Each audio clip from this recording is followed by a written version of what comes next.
Վարշավայի անվտանգության ֆորումի շրջանակներում նախարար Միրզոյանը հարցազրույց է տվել լեհական TVP World հեռուստաալիքին, ներկայացրել Վաշինգտոնում կնքված հռչակագրի մանրամասները, ընդգծել՝ սա շատ լուրջ հանգրվան էր։ Անդրադառնալով թրիփուղու վերաբերյալ հարցին նախարարն ընդգծել է՝ հաղորդակցությունների վերաբերյալ պայմանավորվածությունների գաղափարը շատ ավելի լայն է, քան թրիփուղին։ Հայաստանը եւ Ադրբեջանը պայմանավորվել են ապաշրջափակել միմյանց միջև տրանսպորտային հաղորդակցությունները եւ այստեղ խոսքը վերաբերում է ամբողջ ենթակառուցվածքին։ Օրինակ Հայաստանը ստանում է մուտք Ադրբեջանի երկաթուղային համակարգ, Ադրբեջանը Հայաստանի երկաթուղային համակարգ, իսկ հետագայում նաեւ ավտոճանապարհներին եւ այլ ենթակառուցվածքներին։ Մենք կարող ենք օգտագործել միմյանց ենթակառուցվածքներն այնպես, ինչպես դա անում են նորմալ հարևանները, օրինակ Եվրոպայում կամ այլուր։ Այդ ենթակառուցվածքի այն մասը, որը հանդիսանում է ամենակարճ կապն Ադրբեջանի հիմնական տարածքի եւ Նախիջևանի ինքնավար հանրապետության միջև, պետք է գործարկվի որպես թրիփ, այն է Թրամփի ուղի հանուն միջազգային խաղաղության եւ բարգավաճման։ Հայաստանը եւ Միացյալ Նահանգները պատրաստվում են ստեղծել կոնսորցիում, ընկերություն, որը կլինի երկաթուղային անցուղու շինարարն ու հիմնական օպերատորը, նշել է նախարարը։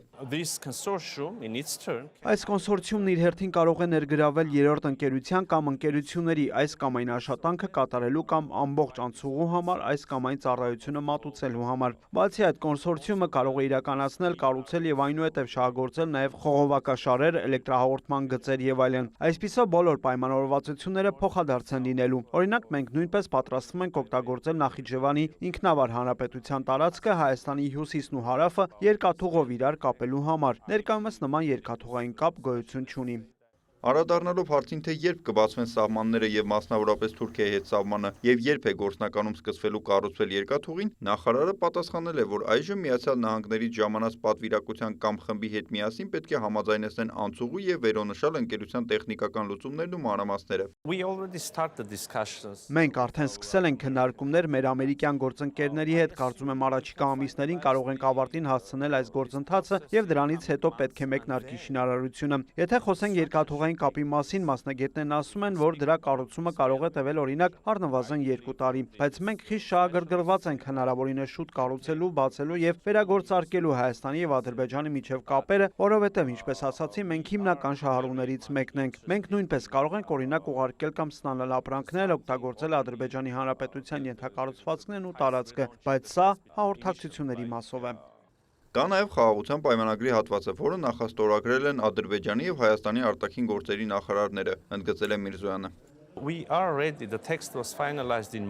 Այսպիսով մենք պատրաստ ենք, տեքստը վերջնականացվել է ավելի վաղ այս տարվա մարտին, այժմ այն նախաստորագրված է եւ մենք պատրաստ ենք հնարավորինս շուտ ստորագրել այդ պայմանագիրը։ Ադրբեջանական կողմն առաջ է քաշում որոշակի նախապայմաններ, մենք չենք կիսում այդ օրակարգը։ Այնուամենայնիվ, նույնիսկ խաղաղության պայմանագրի վերջնական ստորագրման արարողությունից առաջ գոյություն ունեն գործընթացներ, որոնք արդեն ընթանում են կամ կարող են ընթանալ մինչև ստորագրումը։ Օրինակ, մենք քննարկել ենք միմյանց նկատմամբ ավելի հանդուրժող լինելու հնարավորությունը կամ նույնիսկ ավելին՝ միջազգային հարթակներում համագործակցության հեռանկարները։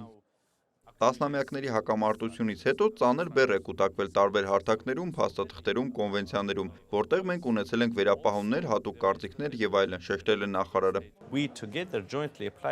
Մենք համատեղ դիմել ենք ԵԱՀԿ կառույցների, խնդրելով փակել Մինսկի գործընթացի կառույցները, սա արդեն իրագործված քայլ է։ Կա նաեւ պետական սահմանի սահմանազատման գործընթացը, այն վաղուց է մեկնարկել։ Մենք արդեն սահմանազատել ենք սահմանի 12 կիլոմետրը։ Օրինակ, այդ սահմանային հատվածում գտնվող հայկական գյուղ այցելելիս կարելի է տեսնել, որ այն իրապես զարգանում է, կառուցվել է նոր դպրոց, մարդիկ իրենց առավել ապահով են զգում, բնակչության գյուղացիների շրջանում անվտանգության հետ կապված որևէ մտահոգություն չկա։ Այսպիսով կան գործընթացներ, որոնք արդեն ընթանում են եւ կան նաեւ քայլեր, որոնք դեռևս առջևում են։ Խոսելով մարտահրավերների մասին, նախարարը նկատել է, որ տասնամյակներ տևած հակամարտությունը կուտակել է նաեւ ծանր հոգեբանական բեռ։ Երկու կողմերում էլ առկա է արյան պատմություն ու հիշողություն։ Կարծում եմ հասարակությունների շրջանում հավանաբար երկու կողմում էլ դեռևս պահպանվում է զգուշավորություն։ Հաշտեցման գործընթացը ժամանակ է պահանջելու։ Խաղաղությունն, ինչպես արդեն նշեցի, հաստատվել է, սակայն այն երկուստեք պահանջում է մշտական խնամք եւ ամենօրյա ջանք։ Այս համատեքստում պետք է նշեմ, որ ցանկացած կողմի ագրեսիվ հռետորաբանությունը որևէ կերպ չի նպաստում գործընթացին։ Լրագրողի հարցին, թե ինչ դեր է շարունակում խաղալ Ռուսաստանը, արդյոք նրանք Հայաստանի անվտանգության հարցում շարունակում են որևէ դեր խաղալ, թե այլևս չունեն այն նշանակությունը, ինչ 15 տարի առաջ, նախարար Միրզոյանը պատասխանել է. խաղաղության հաստատման եւ Վաշինգտոնյան հռչակագրի կապակցությամբ պաշտոնական մակարդակով լսել են Ռուսաստանի բարձրաստիճան պաշտոնյաների ողջունող հայտարարությունները։ Officially, we saw Նույն պաշտոնական մակարդակում մենք տեսանք նաև Ռուսաստանի բարձրաստիճան ներկայացուցիչների արտահայտած պատրաստակամությունը աջակցելու այս փոխկապակցվածության նախագծին եւ որոշակի մասնակցություն ցուցաբերելու, սակայն իհարկե չեմ կարող չնշել, որ գրեթե ամեն օր ականատես ենք լինում ռուսաստանյան զանգվածային լրատվամիջոցների, երբեմն նաև պետական լրատվամիջոցների, ինչպես նաև խորհրդարանի անդամների, փորձագետների ու քաղաքական գործիչների կողմից հնչող կոշտ քննադատության Հայաստանի կառավարության եւ մեր երկրի ներկայիս արտաքին քաղաքականության հասցեին։ Հարցին թե լավ չէ տեսնել, թե ինչպես է Հայաստանը զարգանում արևմուտքի հետ եւ մերձենում Եվրոպային, նախարար Միրզոյանը նշել է, որ ճիշտ կլինի այդ հարցն ուղղել ռուսաստանյան հյուրերին, եթե այդպիսիք լինեն։ but not even deepening and Սակայն առանց խորանալու պատճառների մեջ այդ պատճառները կարող են լինել եւ պարզ եւ բավական բարդ, ամեն դեպքում ես վստահ եմ, որ թե մեր ռուս գործընկերները եւ թե ցանկացած այլ երկիր կամ միջազգային դերակատար պետք է հարգեն Հայաստանի ժողովրդի կամ արտահայտությունը։ Հայաստանում պարբերաբար անցկացվում են ժողովրդավարական ընտրություններ, քաղաքական ուժերը ներկայացնում են իրենց ծրագրերն ու տեսակետները կարևորագույն հարցերի շուրջ եւ վերջնական որոշումը կայացնում են Հայաստանի քաղաքացիները։ Մեր քաղաքական ուժը մեր վարչապետի ղեկավարությամբ ստացել է ընտրողների մեծամասնության վստահությունը 2021 թվականի արտահերթ խորհրդարանական ընտրություններում, որոնք անցկացվեցին երկրի ներքաղաքական լուրջ ճգնաժամի պայմաններում։ Այս տարի եւս մի շարք սոցիոլոգիական հարցումներ են անցկացվել, իսկ 2026 թվականի հունիսին կրկին կայանալու են խորհրդարանական ընտրություններ։ Կտեսնեք։ Նիկոլայ Ավետիսյան, լուրեր։